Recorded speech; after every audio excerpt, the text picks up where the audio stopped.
Hi friends, இன்றைக்கி நாம் கம்மங்கூழ் செய்ய போகிறோங்க.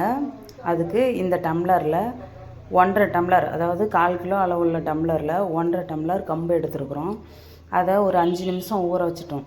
ஊற வைக்கிறதுக்கு முன்னாடி 2 டைம் அரிசி கழுவுற மாதிரி கழுவிடணுங்க. கழுவிட்டு ஊற வச்சுருக்குறோம். கொஞ்ச நேரம் கழித்து அதை கல் இல்லாமல் சுத்தம் பண்ணிவிட்டு, அதாவது அரிசி அரிக்கிறோம்ல அந்த மாதிரி அரிச்சிட்டு சுத்தம் பண்ணி வச்சுட்டு தண்ணியை வடிச்சிட்டு நம்ம அரைச்சி கம்மங்கூழை ரெடி பண்ண போகிறோம். தண்ணி வடிஞ்சிருச்சு ஃப்ரெண்ட்ஸ். இப்போ கம்பை நம்ம தண்ணியை வடிச்சிட்டு மிக்சி ஜாரில் சேர்த்துருக்குறோம். இதை ஒரே முறை அரைக்காமல் 2 முறையாக பிரித்து அரைக்கணும். ஏன்னா மிக்சியில் கொஞ்சம் பாதி அளவுக்கு போட்டோம்னா தான் கொஞ்சம் நல்லா அரைச்சியும். ஆனால் ஃபைன் பவுடராக அரைக்கக்கூடாது, கொஞ்சம் குறகுறப்பாக தான் அரைக்கணும். கம்மஞ்சோறு செய்கிறதுக்கு குறகுறப்பாக ஒரு பாதி அளவுக்கு மஞ்சிடணும்னு வச்சுக்கோங்களேன். அரைச்சிட்டு காட்டுறாருங்க. கம்பை மிக்சியில் போட்டு நல்லா குறகுறப்பாக அரைச்சிட்டு வந்துட்டாங்க. இப்போ இந்த குக்கரில் தண்ணி காய வச்சுருக்குறேன். அதாவது உலக கொதிக்குது. அது 3 லிட்டர் குக்கரு. 1.5 டம்ளர் எடுக்கிறதுனால 3 லிட்டர் குக்கர், அதாவது 1/2 கிலோ சாப்பாடு இருக்கும்ல அந்த அளவு உள்ள குக்கரில் தண்ணி வச்சுருக்குறேன். இதில் கொஞ்சம் மீதி வர தண்ணியை இந்த பாத்திரத்தில் எடுத்துக்கணும். எக்ஸ்ட்ரா இருக்கிறது கொஞ்சம் கம்மியாக தண்ணி பண்ணி தான் இந்த கம்பை அதோட சேர்க்கணும். இதில் கொஞ்சம் சால்ட்டு, அதாவது உப்பு, நம்ம கல் உப்பு கொஞ்சம் போட்டுக்கணும். போட்டு இந்த மாதிரி மிக்ஸ் பண்ணிவிட்டு கொஞ்சம் தண்ணி ஊற்றி இதை கலந்துக்கணும் ஓரளவுக்கு. அதாவது நம்ம வரமாவாக போடக்குள்ளே கெட்டியாயிரும் அடுப்பில் இருக்கும்போது. அதனால் உருண்டை உழுவாமல் இருக்கிறதுக்கு இது மாதிரி ஏற்கனவே கொஞ்சம் கலந்து தண்ணியோடு கலந்து கரைச்சி வச்சுக்கணும்.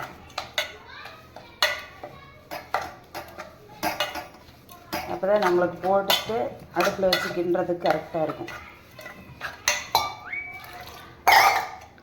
நான் ஒரு 2 லிட்டர் தண்ணி வச்சு கொஞ்சம் எக்ஸ்ட்ரா இருந்த தண்ணியை எடுத்துக்கிட்டேன்னு வச்சுக்கோங்களேன். நம்ம போடுறதுக்கு மேலே கொஞ்சம் எக்ஸ்ட்ரா இருக்கிற தண்ணியை எடுத்து வச்சுக்கலாம். சாப்பாடு வேக வேக இந்த அளவுக்கு இருக்கிற மாதிரி கரைச்சி எடுத்துக்கணும். உப்பு கம்மியாக சேர்த்தா போதும், அதிகமாக சேர்க்க வேண்டியதில்லை.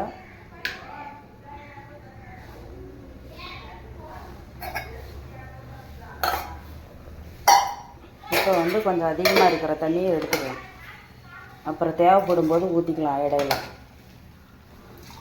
தண்ணி அதிகமாக ஆரம்பத்துலேயே வச்சிட்டோம்னா சாப்பாடு கெட்டியாக வராமல் லூஸாக வந்துடும். இப்போ நம்ம வரமாவாக போட்டோம்னா கெட்டியாகிடும், சீக்கிரம் உருண்டை போட்டுரும். இந்த மாதிரி இருக்கும்போது எதுவும் ஆகாது, கலக்கி விடலாம்.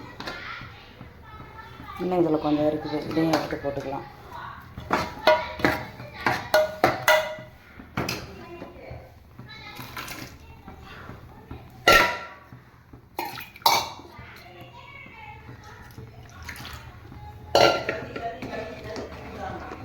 இந்த மாதிரி இப்போ கொஞ்சம் வெந்து வரட்டும், டைட் ஆகிட்டே இருக்கும். ஓரளவுக்கு கலக்கி விட்டுட்டோம். இந்த மாதிரி, அதாவது இந்த மாதிரி பதம் வரும்போது நாம் குக்கர் மூடி போட்டுக்கலாம். இன்னும் கொஞ்சம் டைட் ஆகணும், இருந்தாலும் இந்த கண்டிஷனில் போட்டாவே நல்லா வெந்துடும். தண்ணி இந்த மாதிரி ஸ்டேஜில் யாருக்கா பத்தலைன்னா நம்ம எடுத்து இந்த பாத்திரத்தில் வச்சு தண்ணியை ஊற்றிக்கலாம். இல்லை சரியாக இருக்குது, இந்த மாதிரி கரெக்டாக வந்துருச்சு அப்படின்னா இதிலே நம்ம விசில் போட்டுக்கலாம். இப்போ குக்கரை நம்ம மூடி விட்டுடலாம். மூடி விட்டு ஒரு 3 விசில் 4 விசில் விடலாம். விட்டுட்டு அப்புறம் பார்க்கலாம். 3 விசில் விட்ட வாட்டி நம்ம இப்போ குக்கரை ஒரு 1/4 மணி நேரம் கழித்து ஓப்பன் செஞ்சு பார்க்க போகிறோம்.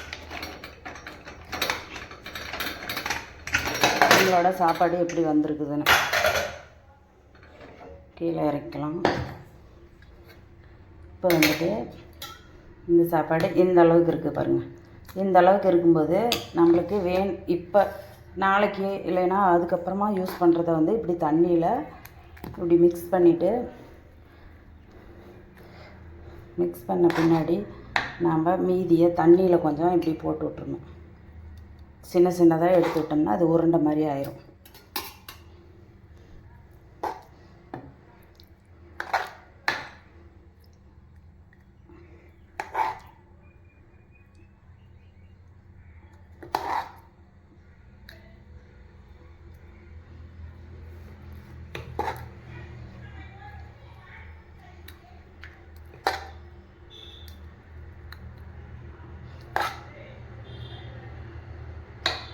இந்த மாதிரி விடும்போது ஒன்றோட ஒன்று கலக்காது. நம்ம விட்டதெல்லாம் உருண்டை உருண்டையாக அதே மாதிரி இருக்கும். மீதி நம்மளுக்கு வேணுங்கிறத இப்போ நம்ம சாப்பிட்ணும்ல, அதுக்காக கொஞ்சம் தயிர்,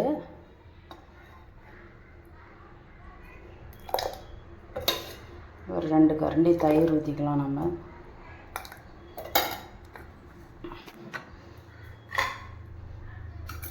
உப்பு தேவையான அளவுக்கு, கொஞ்சம் தண்ணி. இன்றைக்கி எவ்வளோ ஒவ்வொருத்தர் திக்காக குடிப்பாங்க, ஒவ்வொருத்தர் கொஞ்சம் தண்ணி மாதிரி குடிப்பாங்க. அவங்கவுங்க இஷ்டத்துக்கு எப்படி குடிப்பாங்களோ அந்த மாதிரி ரெடி பண்ணிக்கணும். நல்லா உப்பு கலந்து விட்டுக்கணும். தேவையான அளவு உப்பு, தயிர் இதெல்லாம் போட்டுட்டு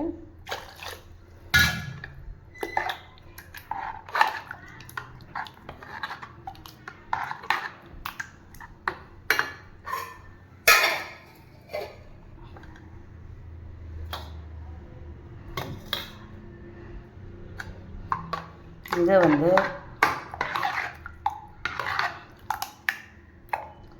கொஞ்சம் சூடாக தான் இருக்குது, ஆறுன பின்னாடி குடிப்போம்.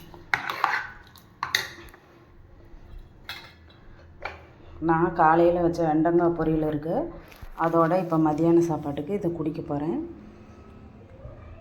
நீங்களும் வாரத்தில் ஒரு முறையாவது இந்த மாதிரி செஞ்சு குடிங்க, உடம்புக்கு ரொம்ப நல்லது. இரும்பு சத்தெல்லாம் நிறையா இருக்குது. வேலைக்கு போகிறவங்க டெய்லியுமே செய்ய முடியாது, வாரத்தில் ஒரு நாளைக்கு இருக்கும்போது குக்கரில் நம்மளுக்கு தேவையான அளவு செஞ்சால் போதும். ரொம்ப அதிகமாக செஞ்சு ரொம்ப நாள் வைக்க வேண்டாம். ஒரு 400 கிராம் கம்பு இது. இங்கே இவ்வளோ இருக்குது, அங்கே இவ்வளோ எடுத்து வச்சுருக்கிறேன். நிறையா நாம் செய்யும்போது கொஞ்சம் அதிகமாகவே கிடைக்கும். நம்ம கடைகளில் வாங்குறத விட வீட்டில் செஞ்சால் இன்னும் 2 பேர் சேர்ந்து குடிக்கலாம். நீங்களும் இதே மாதிரி செஞ்சு குடிங்க, உடம்புக்கு ரொம்ப ஆரோக்கியமானது.